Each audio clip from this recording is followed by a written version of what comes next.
झुंझुनू जिले की एक समस्या के बारे में यहाँ पर अपने विचार रखना चाह रही हूँ और आशा करती हूँ अध्यक्ष महोदय कि आप इसके अंदर सरकार को आदेशित करेंगे, क्योंकि किसान हमारे रीढ़ की हड्डी होते हैं।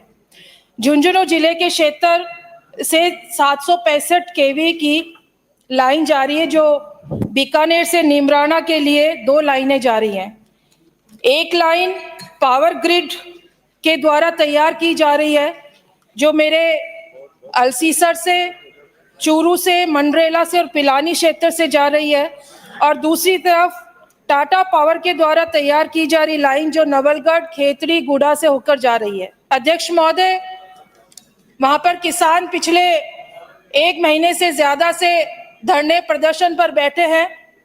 उनको उनकी जो भूमि जमीन जो अवाप्त की जा रही है, ये लाइन डालने के लिए, टावर लगाने के लिए, कॉरिडोर बनाने के लिए, उनको उसका उचित मूल्य नहीं मिल रहा है। हमने जो भूमि अधिग्रहण बिल लेकर आए थे, उसमें भी ये कहा गया है कि अगर किसानों की जमीन अवाप्त की जाती है तो डीएलसी रेट के 4 गुना उनको दी जाएगी, और जो कॉरिडोर होएगा उसके अंदर उसको 30% ज्यादा मिलेगा। बैठ करके बात करें। लेकिन अध्यक्ष महोदय, काफी समय से किसान धरने पर बैठे हैं, न सरकार न प्रशासन उनकी सुध ले रहा है।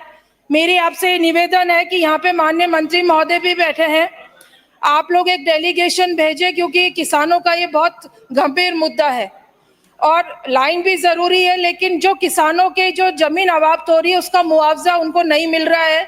जो कंपनी है उनको मुआवजा दे रही है डीएलसी रेट का दुगना, और जो कॉरिडोर है उसमें डीएलसी रेट का केवल 30% दे रही है, जो ना के बराबर है।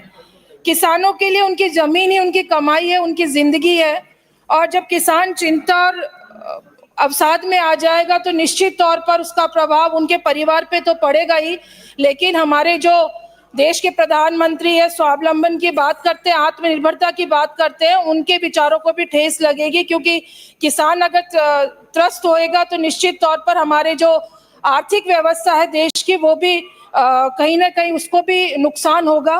तो आप प्रशासन, अध्यक्ष महोदय, माननीय मंत्री महोदय, प्रशासन के कुछ आदमी भेजें और उनसे वार्ता करें। धन्यवाद। श्रीमती इंदिरा।